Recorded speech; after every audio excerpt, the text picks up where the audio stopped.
Blur und Country House am 20 ab 7. Das ist bei SRF 3 am Freitagmorgen. Schöne Meldung hat uns erreicht via Twitter, hat SRF 3 von der Hörerin Alice Forever, so der Twitter-Name, Andrea Christen. Der Horror am Freitagmorgen, das ist nicht das Aufstehen, sondern der Fabian Unterreger twittert sie.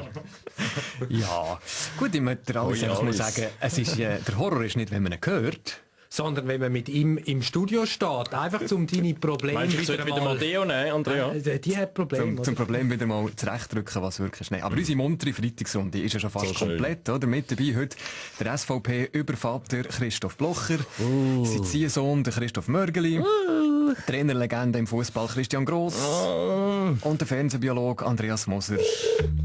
Zum Glück ist Freitag. Mit dem Fabian Unterreger.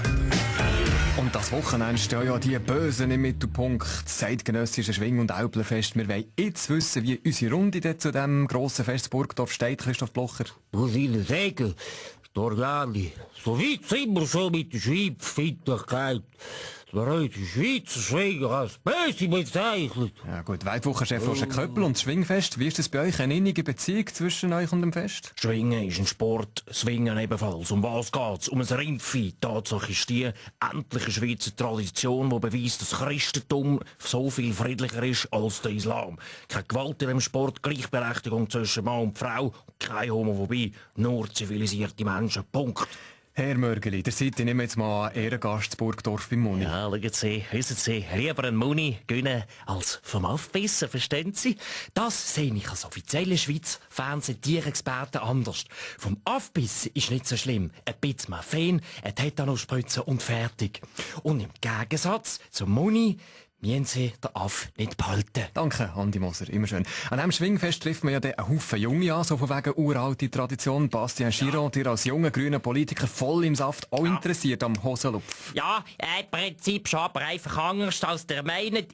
Vielleicht als grundsätzlicher Gedanke dieser Stelle. Mir erstaunt, dass ausgerechnet die SVP eine Spartat unterstützt von arbeitsfähigen, gesunden Männern, während ihrer kurzen Arbeit die meiste Zeit im Sägmau auf dem Rücken des rumliegt. Ja, okay, aber begeistert das Schwingen wirklich so viele Menschen, wie der Hype in diesen Tagen gross ist? Fragen wir doch mal bei anderen Sportlern nachher. Zuerst bei unseren Fußballern.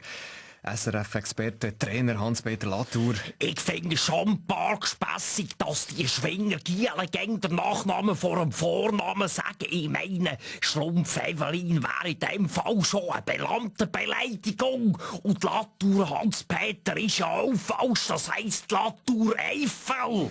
Gross Christian. Oh, bei mir würde es passen. Gross Christian, tönt ja wie Grossmünster. Grosser Erfolg oder Grossmeister. Und noch ein Fußballer, wie ist das bei euch mit dem Schwingfest? Nationaltrainer Ottmar Hitzfeld. Doch, Schwingen ist ein faszinierender Sport und hat große Ähnlichkeiten mit dem Fußball. Hä? Das ist jetzt völliger Quatsch. Doch, beides hat Menschen überzeugen. Alles klar, gut. Und Roger Federer vielleicht zum Schluss noch. Sagt mal, Sackmaus statt Sandplatz? Ja gut, ja, zum Glück gibt es im Tennis nicht so eine Sache wie eine Muni zu gewinnen, oder? Ich müsste schon einen ganzen Zoo haben, wenn ich für jedes Mal ein Rind-Fee bekommen würde, oder? Ja, gut, 2 Zwillinge lange mehr. Aber gut, schauen gehe ich trotzdem, oder? Und der Schwingenkönig nehme ich dann gerade mit heim, oder? Bin auf der Suche nach einem neuen Typ von Schläger. Zum Glück ist Freitag.